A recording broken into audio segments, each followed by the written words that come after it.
Yeah, man. Check it out. Guess who's sitting on the couch right now? The recognizable face of Mr. Trent Reznor. Of course, representing Nine Inch Nails today on the brown couch. And sir, may I shake your hand? You may. Good to see you. Good to see you too. Right on, man. You're back with this band of yours. You've got a few new players hanging out with you, doing some shows, and more importantly, you've got this album now. You've got With Teeth, which you're playing live and you're representing. And obviously, you're very proud of. Otherwise, you wouldn't have attached your name to it and put it on the shelf. You know, how does it feel now thinking about the record, you know, getting close for people to interpret it and listen to it themselves? It feels pretty good. I mean, the whole setup, really from when I started working on this till up to this exact moment, everything's really falling into place. It feels strange. It feels right for a change. You know, and who knows what will happen as far as public response, but and that moment's coming, you know, Judgment Day. But it feels good. I feel like I've put my best foot forward, and I'm proud of what's there, and that's all I can do. You mentioned before that, you know, for once it feels like things have actually fallen into place. I mean, was there a time in your life when you were like, oh, I think I'm actually, you know, born with this dysfunction surrounding my creative pursuit, you know? Pretty much all of my life. I've had a lot of that feeling. But things at the moment, I have very little to bitch about. Things are rocking, man. You're looking well as well. We've got a lot of questions from the planet, MTV2Europe.com. We've got a veritable Bible here from people who want to ask you, and a lot of them focus on the fact you're looking pretty buff. I think a lot of people want to know what you're bench pressing at the moment, actually, because you're looking in shape. I don't attach a number to things like that. You know? Right, but you look like you're definitely hitting maximum weight, minimum repetition, because you've got some muscles going on there. Well, you know, it's a long tour ahead of us. Yeah. You know, I might have to kick some ass and be ready. If I'm going to talk shit about people, I have to defend myself. We wonder whether those days were gone, but you know, we pray that they haven't. We pray there's still a little bile in the system. Don't worry. Let's get straight into it right now with one of these questions. Tea or coffee? Let's start with a nice simple one from Miss Morbid Desire. Do you drink tea or coffee or both? Coffee. Right. And how do you have it? Straight black? I could make a smart quip right now, but I'll just say black. Yeah, I know. All coffee gags have been done a billion times before and have been outruled on this show. What music is kind of inspiring you at the moment? Now, your album is done. I guess you're in a position to listen to a lot more records without feeling torn between your own creative pursuit and kind of listening to what other people are doing, other ideas. It must be kind of nice. It is, I mean, yeah, I have paid attention to kind of what's going on, and occasionally that thing comes up that I think is pretty inspiring. I like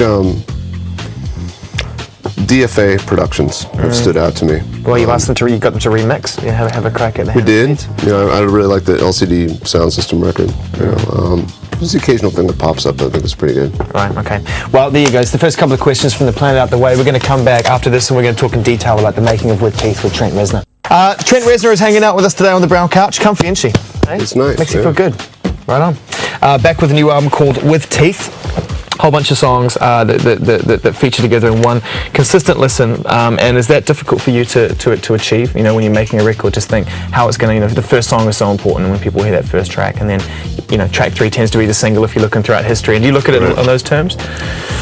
Well, this record started off as more of I started off doing it kind of like I did the Downward Spiral. I had an idea for an arc of the story and a concept, and a title, and a number of song titles, and a starting point, and an ending point, a resolution, and all the trimmings. And when I started actually writing the songs to fill in the blanks, I found that for a number of reasons, maybe just being in a clear headspace, maybe having more confidence as I started writing, I realized what I was doing was good. It could have been the way I wrote the record. I started with words and did demos on a piano instead of writing in the studio. And there wasn't any real reason I chose to do it that way other than it felt like the right thing to do. But as I was working on the record, the songs started to stand on their own, and I thought I allowed myself to think that they are good on their own, and trying to jam them into this vehicle, or this kind of construct of a story felt like I was forcing the issue. It started to feel a little pretentious, and must have been a relief to be able to let go of that in a way, to be able to say, you know what, that served its purpose. Yeah, that little experience. You know, a lot of rules I'll come up with serve their purpose to get things going. You know, and I know they might change, but sometimes having regulations and restrictions help me focus on what needs to get done. I don't have a band that sounds a certain way. I'm not being dictated to by others what I need to be like. So I'll start with kind of general rules, and sometimes they change, but I think, as I've had some time to think about how this record's progressed and had to look back at it, the main thing that seems different is I have an unusual confidence that would allow me to throw those rules out, or allow me at some point to say, it doesn't need all this crap on it. I think it's good the way it is. And that also happened when it came time to arrange the songs, from taking it from demo to final version. I went from Los Angeles, where I now live, to New Orleans, where my studio is, and the plan was to flesh them out and fill all the cracks with lots of stuff and secrets and backwards this and that, and the obligatory satanic messages that have to go in. Part of my deal with Satan is to get those in there. Of course, represent. Hey, I got eternal youth out of the deal. So. Right, that's fine. But as I started trying to do it, I realized that it didn't really need that stuff. It might be confidence, or it could be laziness, but it felt like I was okay letting some things go. And it even carried through to, say, a song like The Hand That Feeds, or the last track on the record, Right Where It Belongs. Both of those, when I was writing them, the first voice that pops up in my head is one that says, it's done. You can't do this. Too accessible, too pop, too catchy, too... That was...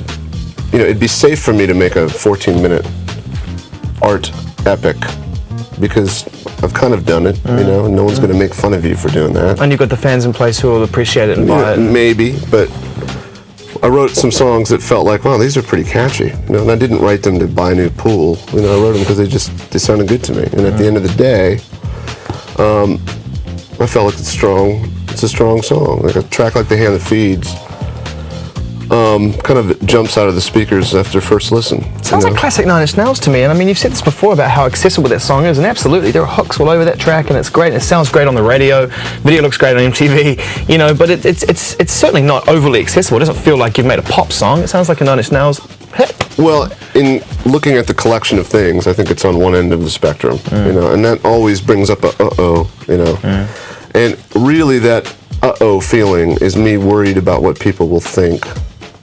And that's not really being honest with myself. I mean this obviously with utmost respect, that as well as the world has changed, so perhaps your platform isn't as vast anymore to be able to say, I'm going to really push the boat out, I'm going to challenge people as much as I could, and that ultimately with this record, maybe you need to be more direct, you need to remind people this is exactly what I do, and this is who I am, and this is how straight ahead I can be, I know what you're saying there, and I'm not taking offense to it, but it really wasn't why this came out the way it did, this record.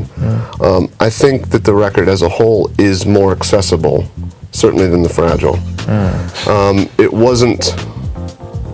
It really wasn't, it's been 5 years, I've been away being an addict somewhere, I've got to put out a record, and I've got to... careers always come second to trying to make the best record I can make, and it's, it might sound pretentious to say, but I feel good about everything I've put out. I really believe in, and I think I've done the best I can do at the time and been as honest with myself as I can be.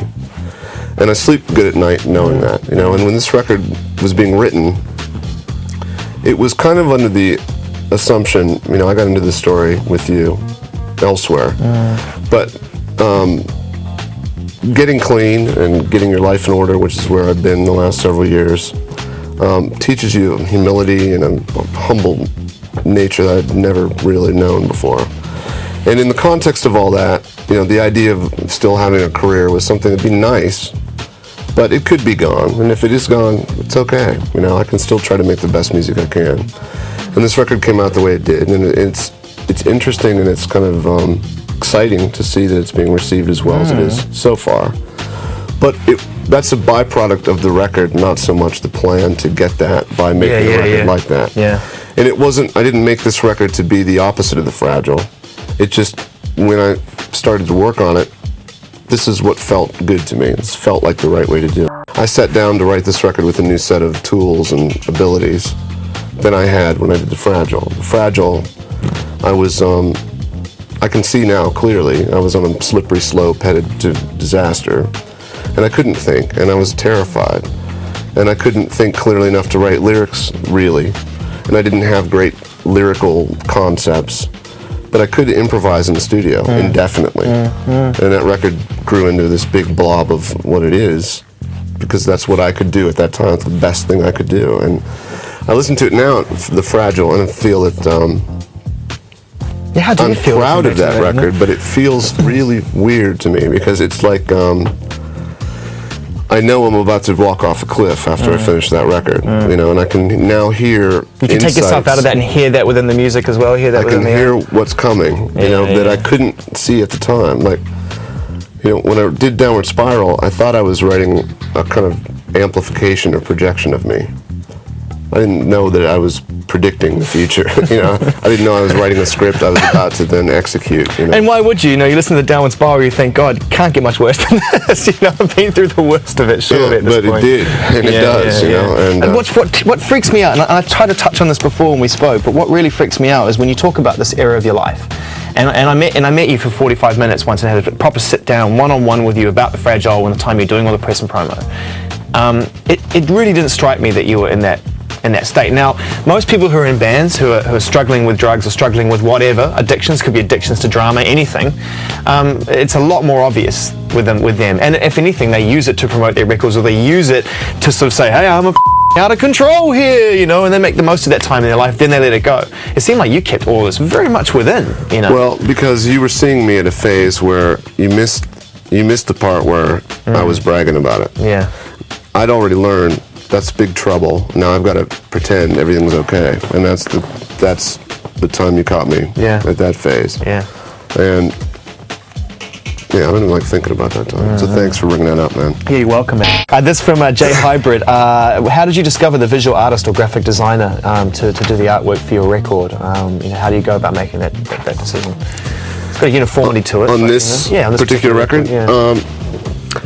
This time around, Rob Sheridan is the guy that's done all the graphics for us, and I found him before The Fragile came out, and he just had a fan website, and we hired him to do a website for us and kind of go on the road with us and document what was going on. And his work led to the And All That Could Have Been DVD. He filmed that, and we just immediately hit it off and have the same sensibility. So when things came around this time, the typical procedure would be to find a fine artist and collaborate with them, and then have another art director that puts it together. Yeah.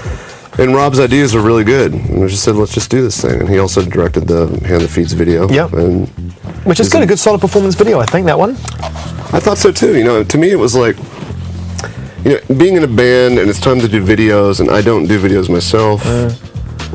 You kind of get thrust into this position of, you know, if you're an already cool band, pick from one of 5 directors, you know, and you can think very off the top of your head who they are. Yeah. And hope they come up with a clever idea that gets you on MTV and everyone's happy ever after. But it doesn't feel sincere to me. It feels, you know, I think Spike Jonze is a great director. Michelle Gondry is a great director. Michelle Gondry, yeah. Chris Cunningham, Romantic, you know, down the line, you know the ones, because they always have the best videos, you know. So you end up either taking a chance on somebody that's unknown, that has its own set of problems, or you're playing it the safe as you can be by hiring one of the few guys to hopefully make something that attaches itself to your song. It certainly did that, you know. This time around, it just felt like it's not the right thing to do. It's just, the song is good. I think the band is good. Let's just have the band play the song and hopefully do it in a way that's not too corny so or boring. Yeah, exactly. You know? It's also a nice little nod at the end, the way that, you know, obviously you've got like the instruments at the ground, there's the rock feedback and stuff, which takes you back to March the Pigs and stuff like that. I can't remember, was March the Pigs actually, was that recorded live musically as well? March the Pigs was everything live. We literally played the song 15 times, and whatever one was the least shitty was the one we ended up using. Didn't think about doing that with The Hand That Feeds as well? We're going to do it, and then I got beat down by a number of reasons why you weren't supposed to do that. I conceded, so. Fair enough. Do you have to do that very often nowadays, or are you still in a position to pretty much control your own? I could do what I want to do, but often when it's presented to me in a way that here's the upside and the downside, I weigh it out, and it's my call as to what I think's right. Sure, so you just take it on as advice, effectively. It's advice. No one tells me what to do, you know. And no one tells Trent what to do. Remember that. We're running out of time here. We've only got a couple more minutes, so I'm going to race through some questions from MTV2Europe.com for our very special guest, Trent. High fives, man. Enjoying myself today. Me too, man. Enjoying myself. All right. If it was all this easy. There you go. Well, you know what? I'm open. I'm ready to go. Take me out on the road. I'll do all your press. Different territories. I'll get a linguistic coach. Your recent concerts are both physically and mentally demanding. It's obvious. Here we go. It's obviously you've prepared yourself physically for the rigours involved. Everyone's noticing the physique. You're looking good. How do you prepare yourself mentally? Wiggle Butt wants to know. I mean, are there little rituals you do without giving too much away before shows, or you know? Not really. I mean, there used to be a ritual that was involved copious amounts of tequila. Those days are done. No, really, right now it's just about. I'll get really nervous before a show, even now, and so it's just a matter of me reassuring myself everything's okay. It's kind of stupid as that sounds. Yeah, in 2 hours it's going to be done. I'm fine, but it's that half hour before of panic. Not really panic, but a mild sense of something's not right. Without crossing the line, journalistic professionalism, where do you stand right now in terms of what you entitle yourself to do and don't do on the road? Obviously, drugs are out of the question. Do you still entitle yourself to have a drink? Do you allowed to have a drink every now and then? I don't drink or do anything like that. Right, so you're pretty much completely clean now? I'm 100% clean. Well, you're looking better for it. Has it been hard, though, to find things to replace that aspect of your life, though? Because that's what people say, is it's kind of a replacement factor to a certain extent. Well, one of the reasons that I didn't jump right back into doing the record and touring immediately after getting clean was I wanted to feel comfortable in my own skin before I went into a situation that had previously got me into trouble, you know? Yeah. And it wasn't touring that got me into trouble, you know, it was just the fact I'm an addict, you know, and I happen to be in a lifestyle that maybe accelerated it a bit, but it's not why it happened. Yeah. So, you know, I enter into this phase of touring and even doing the record with a pretty good, safe ground base of knowing who I am and what I am and feeling good about things. I'm not in a white knuckly situation. Good. And I'm not uncomfortable with what's around me. And got a juicer? I do have a juicer. Yeah. I mean, I'm big into juices right now. Yeah, what's your flavor? Carrot, beetroot, and an apple mix, I think, goes down very well. Little ginger in there, spice it up. That's what I'm talking about right there. But then after you have the beetroot juice, if then you have a bowel movement and you find that it's slightly, don't panic. I thought I lost a kidney once until I learned it's the power of the root, man. It's the power of the root. It's good to see you, dude. Thanks for coming in and hanging out. Trent Reznor, 9 Inch Nails, of course, the album With Teeth. It's coming your way, and you'll get plenty of chances to see them play live. We'll keep them on the road for as long as we can.